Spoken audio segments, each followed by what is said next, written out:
Eto na nga mga chong, marami tayong PBA updates. Barangay Ginebra versus Phoenix Fuel Masters game prediction.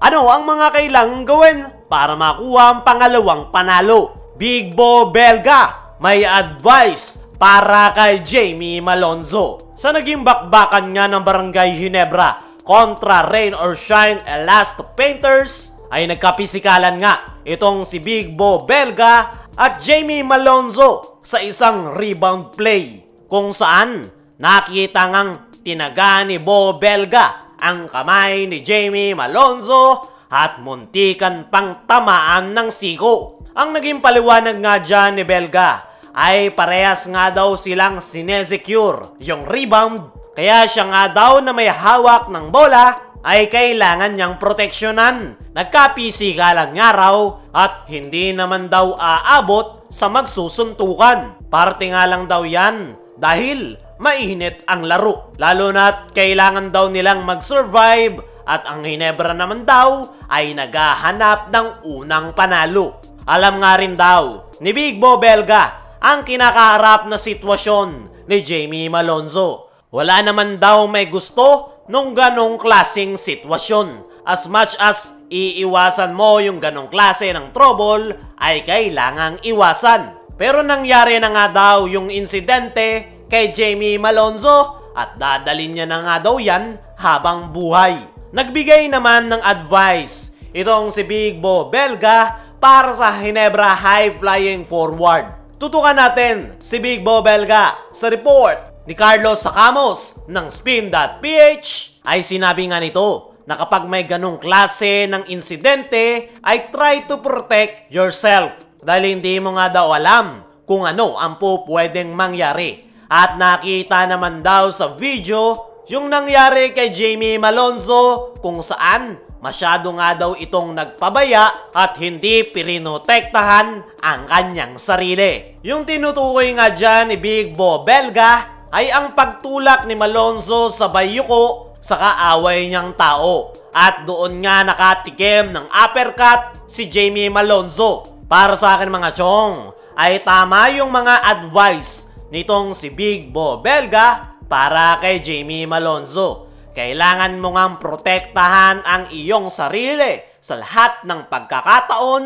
lalong-lalo na sa harap ng iyong kaaway. Hindi mo nga alam ang mga pwedeng mangyari, kaya protektahan mo yung sarili mo sa lahat ng oras. Sa ngayon nga mga chong ay bakas pa rin kay Jamie Malonzo ang nangyari sa kanya. At sa press con interview nga ay emosyonal ang nasabing Ginebra forward. Pero sinusubukan namang i-overcome yan ni Jamie Malonzo sa pamamagitan ng kanyang extra effort sa team practice ng Barangay Ginebra. At naging maganda nga ang resulta niyan kay Malonzo dahil napakaganda ng kanyang naging performance sa debut game ng kanyang koponan. Dumako naman tayo dito sa kabilang balita. Barangay Ginebra versus Phoenix Fuel Masters game prediction. Ano ang mga kailangang gawin para makuha ang pangalawang panalo? Matapos ang pagkakapanalo ng Barangay Ginebra sa kanilang debut game kontra Rain or Shine Elasto Painters, ay wala ngang oras para mag-celebrate ang Barangay Ginebra dahil ngayong araw ay makakatapat naman nila ang Phoenix Super LPG na naghahanap ng panalo. Kaya naman, ano nga ba ang mga kailangang gawin ng Barangay Ginebra para makuha ang panalo? Unang-una nga sa kanilang listahan ay strong start, strong finish. Sa naging debut game ng Ginebra kontra Rain or Shine ay napakaganda ng kanilang panimula. Kontrolado nga nila ang tempo ng laro pero biglang ang nag-collapse ang Ginebra sa dulo. Mabuti na lang ay nagawa nilang makasurvive. At ngayon na Phoenix Super LPG ang kanilang makakarap ay hindi nga pwedeng mag-relax ang Barangay Ginebra dahil hindi nga basta-basta ang Phoenix Super LPG. Okay naman yung simula ng Ginebra. Ang kailangan na lang nilang tutukan ay yung kanilang strong finish at paniguradong. Yan ang pinaka-in-emphasize ni Coach Tim sa kanyang kupunan sa kanilang team practice. Sunod sa kailangang gawin ng Barangay Ginebra ay total team effort.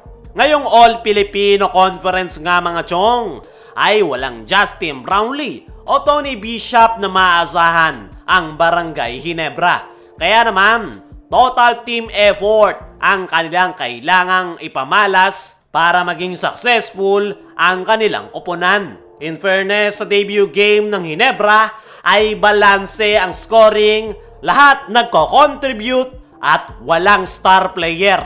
Pantay-pantay nga lang yung players ni Coach Tim Cone at lahat nga sila ay nasa iisang pace, which is kuhanin ang panalo. Pero yung pinaka nag-step up nga sa Barangay Ginebra ay itong si Jamie Malonzo, kung saan nakapagtala ito ng kanyang panibagong career high na 32 big points. The rest ay excellent ang naging performance para sa Barangay Ginebra. At magandang sign nga yan para sa kupunan ni Coach Tim Cone. Sunod sa kailangang gawin ng Barangay Ginebra ay tutukan si Jason Perkins.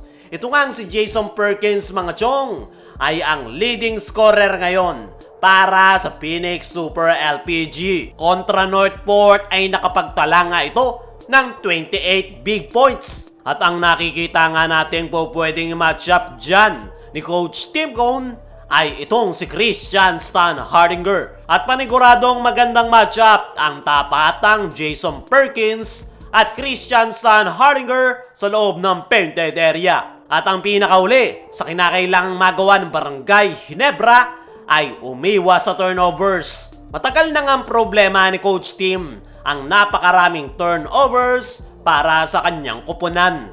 Very prone talaga sa turnovers ang mixed triangle offense ni Coach Tim dahil nangangailangan yan ng more ball movement. Pero kailangan nga nila yung bawas-bawasan para hindi sila mamroblema sa dulo.